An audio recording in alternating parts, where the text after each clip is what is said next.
Hello everyone, my name is Suman and I'm here to assist you to enhance your English skill. তো আজকের ভিডিওতে আমরা present indefinite টেন্সের negative sentence নিয়ে কথা বলবো। তো সবার প্রথমে দেখা যাক এই নেগেটিভ সেন্টেন্স আসলে কি। মনে করো এখানে একটা মেয়ে আছে, তো এই মেয়ে সকাল থেকে রাত অব্দি তার রুটিনের মধ্যে যে যে কাজগুলো সে করে না সেগুলো বলতে গেলে আমরা প্রেজেন্ট ইনডেফিনিট টেন্সের সহায় হই। শুধু এই মেয়ে বলে না, প্রত্যেকটা মানুষের বিষয়ে কথা বলতে গেলে তো সেখানে যদি তার রুটিনের মধ্যে সে সকাল থেকে রাত অব্দি যা যা করবে না সেগুলো বলতে গেলে আমরা প্রেজেন্ট ইনডিফিনিট টেন্সের সহায় হবো। বুঝে গেল? ঠিক তেমন ভাবে যদি আমি বলি, কিছু এক্সাম্পল দেখা যাক। যদি বলি আমি স্কুলে যাই না, আমি স্কুলে যাই না মানে কি, সকাল থেকে রাত অব্দি আমার যা রুটিন আছে সেই রুটিনের মধ্যে আমি স্কুলে যাওয়া পছন্দ করি না বা আমি স্কুলে যাই না। তো এটা কি হবে না, প্রেজেন্ট ইনডিফিনিট সেন্টেন্সের একটা এক্সাম্পল হবে। ঠিক তেমন ভাবে যদি বলি সে চা খায় না, so this is also example of present indefinite tense, তাই না? প্রেজেন্ট ইনডিফিনিট টেন্সের নেগেটিভ সেন্টেন্স আছে, এটাও এক্সাম্পল কি, সে চা খায় না।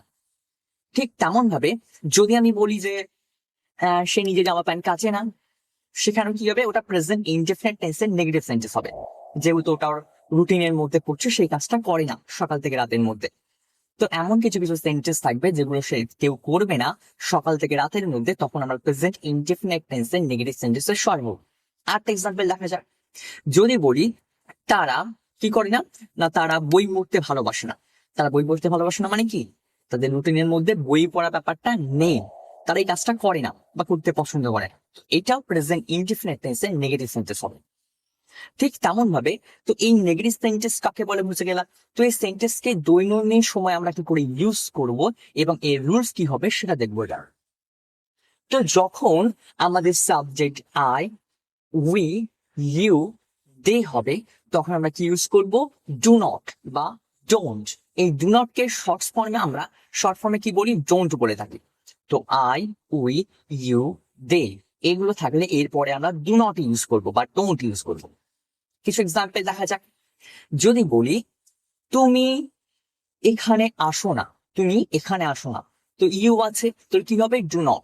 তো প্রথমে সাবজেক্ট বসাবো, রুলস কি হবে, প্রথমে সাবজেক্ট, তারপরে ডু নট, তারপরে ভার্বের প্রথম ফর্ম। এটা মনে রাখতে হবে, প্রেজেন্টের ক্ষেত্রে আমরা V1 V5 ইউজ করি, বা যখন আমরা নেগেটিভ বানাবো সর্বদা V1 কে ইউজ করবো প্রত্যেকটা জায়গায়, ঠিক আছে?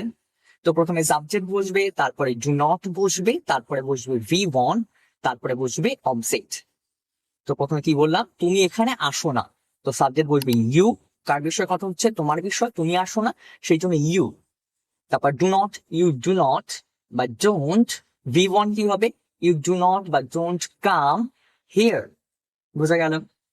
ঠিক তেমন ভাবে যদি বলি তারা ফুটবল খেলে না, তারা ফুটবল খেলে না মানে দৈনন্দিন রুটিনে তাদের ফুটবল খেলার ব্যাপারটা নেই, এটা তাদের রুটিনে নেই, তারা করে না। তো প্রথমে সাবজেক্ট বসবে দে, তারপর সেম ভাবে ডু নট, V1, তারপরে দে ডু নট কি করে না, দে ডু নট প্লে, কি খেলে না, football, they do not play football. আচ্ছা, আমরা বই পড়তে ভালোবাসি না বা আমরা বই পড়ি না। ঠিক তেমন ভাবে আমরা বই পড়ি না, এটা আমাদের রুটিন না। প্রথমে সাবজেক্ট উই, তারপরে কি বসবে, সেম ভাবে do not, we do not কি করতে ভালোবাসি না, না বই পড়তে ভালোবাসি না। Do not like to read, আমরা বই পড়তে ভালোবাসি না। বুঝা গেল? ঠিক তেমন ভাবে এটা গেল কিছু কিছু সাবজেক্টের কথা, যেমন আই, উই, ইউ, দে থাকলে আমরা ডু নট বসাবো। তো মাঝে মাঝে সাবজেক্ট আমাদের থার্ড পার্সন সিঙ্গুলার নাম্বার হবে, যেমন হি, শি, ইট। তো এরপরে আমরা ডু নট না বসে আমরা কি বসাই, ডাজ নট বসাই। এখানে আমরা ডাজ নট ইউজ করব। বোঝা গেল? সেম ভাবে রুলস কি হবে, রুলস প্রথমে আমাদের সাবজেক্ট থাকবে, তারপরে ডু নট এর জায়গায় আমরা এবার কি বসাবো, does not. Subject plus does not plus V1 plus object. দেখা যায় যদি বলি সে নিজের জামা প্যান্ট কাচে না, তো সে কি করে না, নিজের জামা প্যান্ট কাচে না। প্রথমে সাবজেক্ট বসবে হি, তারপরে বসবে ডু নট বা ডাজ নট, এখানে কি বসবে, does not. He does not কি করে না, কাচে না। He does not wash, verb কি ওয়াশ, কি কাচে না, নিজের জামা প্যান্ট, হিজ ক্লোথস। বোঝা গেল? তারপরে কি, তারপর ধর বললাম সে কি করে না, না সে চা খায় না, সে চা খেতে ভালোবাসে না অথবা সে চা খায় না। সেম ভাবে প্রথম হি বসবে, প্রথমে হি বসলো, সাবজেক্ট হি। সেম ভাবে ডাজ নট, ভার্ব কি হবে, হি ডাজ নট ড্রিঙ্ক অথবা টেক, কি খায় না, চা, টি। বোঝা গেল? তারপরে আমরা ইট বলতে পারি। মনে কর কোনো একটা, যদি ইট কখন বসাবো, যখন কোনো পশুর বিষয়ে কথা হবে অথবা যখন কোনো জড়বস্তুর বিষয়ে কথা হবে।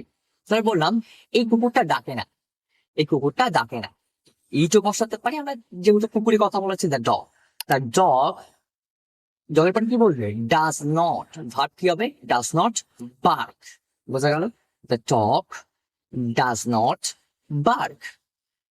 তো এই গেল ডু নট ডাজ না। বোঝা গেল? তো দৈনন্দিন সময় সকাল থেকে রাত অব্দি কেউ কিছু করে না, এগুলো বোঝাতে গেলে আমরা সর্বদা কি করি না, আমরা প্রেজেন্ট ইনডিফিনিট টেন্সের নেগেটিভ সেন্টেন্সের সহায় হই। ওকে, তো আজকের ভিডিও এতটুকু থাকলো। Thank you for watching my videos.